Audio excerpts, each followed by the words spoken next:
When I first quit drinking, my relationship wasn't in a great place. I'd become emotionally disconnected from just about everybody around me, including my wife, and it presented a number of challenges.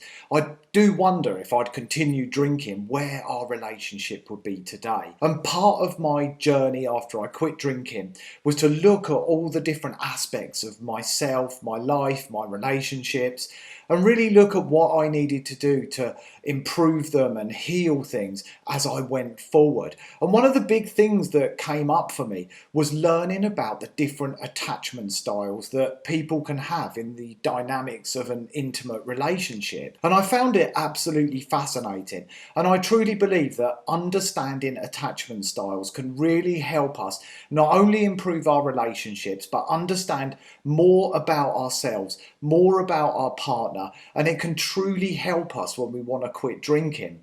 Because when we know what buttons to press with our partner in a good way and in a bad way, it can make our own lives happier. We can remove stress and anxiety out of our own way. Now let's talk about attachment styles and why they're so important. Attachment styles are the way that we connect with our partner, the way that we kind of are around them, and the way that we interact with each other. And there's three main attachment styles. And I'm going to use the styles that are shared in a book called Wired for Love by Stan Tatkin. The book is on the screen right now. And if you want to improve your relationship, I would absolutely recommend this book. It's been a game changer for many people who I've worked with. And again, we're talking about relationships in the context of sobriety, but they can be a huge source of emotional discomfort. When we experience emotional discomfort, it can be a big trigger to drink.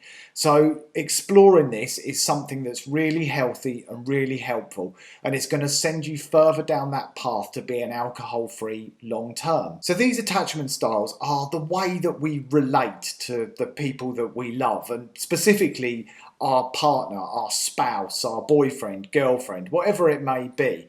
And the first attachment style is what is called an anchor. And the reason these people are known as anchors is because they're very grounded and they're secure in their style, in their attachment style. They're not easily phased or emotionally imbalanced, and they're notoriously easygoing. And in fact, the anchor is the benchmark of the type of person we should work to become, because these people have no fear of rejection or being abandoned. They have no need to keep their feelings or emotions to themselves because they're afraid of the consequences of sharing with somebody or becoming vulnerable. They're grounded, they're connected to their emotions, and generally they're emotionally intelligent. These people had a secure upbringing. There was very little in the way of stress or anxiety coming at them from their parents. It's likely that their parents didn't break up. They weren't abandoned or rejected by one of their parents, and their parents were probably emotionally tuned in as well. And they've grown up emotionally whole, emotionally mature. They've brought that from childhood into adulthood. Now, the next type of attachment style is an island. Now, islands can be kind of antisocial, and some people might even see them as a little bit selfish. On the plus side, these people can be highly creative and very independent. They often grew up having to look after themselves. Maybe their parents separated and they had to become independent because they couldn't have the attention of the one remaining parent, for example. Or maybe their parents were busy with other things. Maybe there was a child in the family who had medical problems, so they didn't get the attention that they needed from their parents. And again, they needed to learn to become very independent. All of these behaviours become our template as we move into adulthood. And islands are notoriously independent people, and they feel really threatened by conflict, so they will rather keep a secret or bury their head in the sand and avoid a conversation rather than getting involved in a difficult or challenging conversation.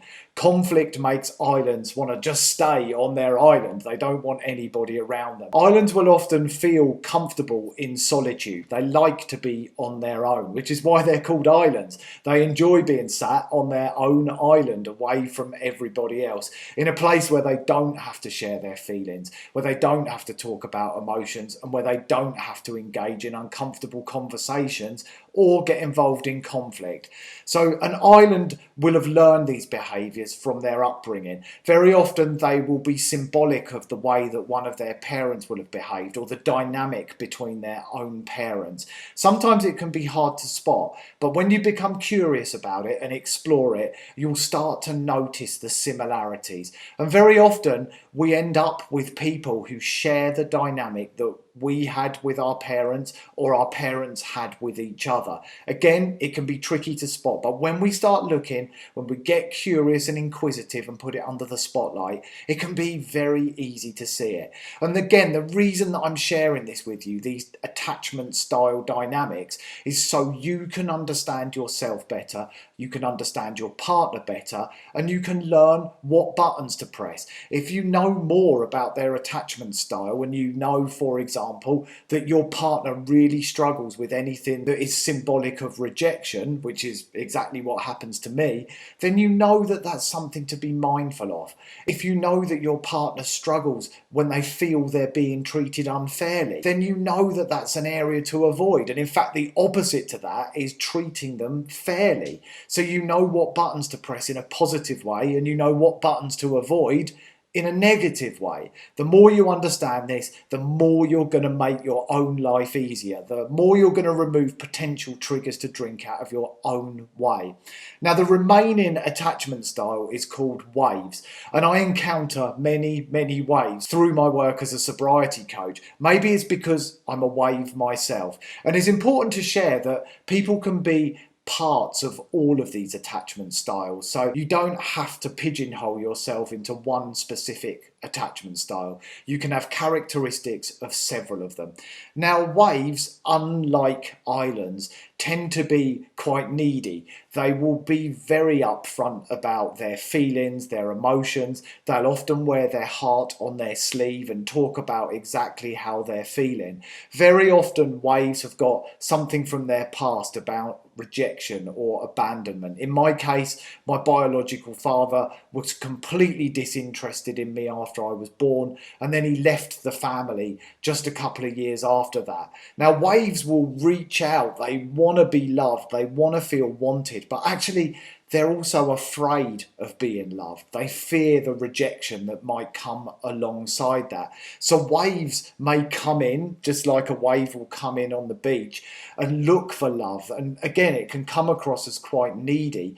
But when they don't get what they want, they can feel hurt and the wave will withdraw again. And often waves don't really express very well exactly what they want. They might try and get their love through criticism or passive aggressive behaviour. And again, look for the similarities in your parents. How is it that you behave that is the same or symbolic as the way that your parents interacted with either you or each other? Partners of waves can feel that the relationship is like a roller coaster because they can seem happy and at peace in one moment and then emotionally triggered in the next. So it can be a challenge to live with a wave, but the more that we can work on ourselves, the more we can move to being more like an anchor. And that's really important, because the more we can get to that place, the more happy, grounded and at peace we're going to be in our own lives. Ultimately, waves fear abandonment, and they will try so hard to get the feeling of being wanted and needed, but at the same time they will push the people around them away when they become emotionally triggered or get the slightest sense that they might be abandoned, they might be rejected. And when I say abandoned or rejected, it doesn't necessarily mean that our partner is going to leave us. Rejection and abandonment can mean different things to different people. It could just be a sense that they're not really showing an interest, or an underlying feeling of not being good enough and therefore you don't deserve that person anyway. It can mean different things, and the same applies with islands as well. The important thing is to explore it, to get an understanding of it, and I would highly recommend the book Wired for Love that I mentioned earlier, because I think the more we understand attachment styles, the more we're going to interact on a whole new level with our partners. We're going to start talking about things that aren't just superficial. We're going to go a little bit below the surface, and the more connected we feel, the happier we feel and the more secure we feel. And that's the key in all of this, is feeling secure, feeling confident, and being able to show up in our relationship as the authentic version of ourselves. Once again, I know it's not specifically about stopping drinking, but in my experience, this was everything about stopping drinking, because as my relationship improved, my confidence improved, my self-awareness improved, and my desire to drink alcohol simply faded away. And part of that was because I wasn't being emotionally triggered as much as I was when I was drinking.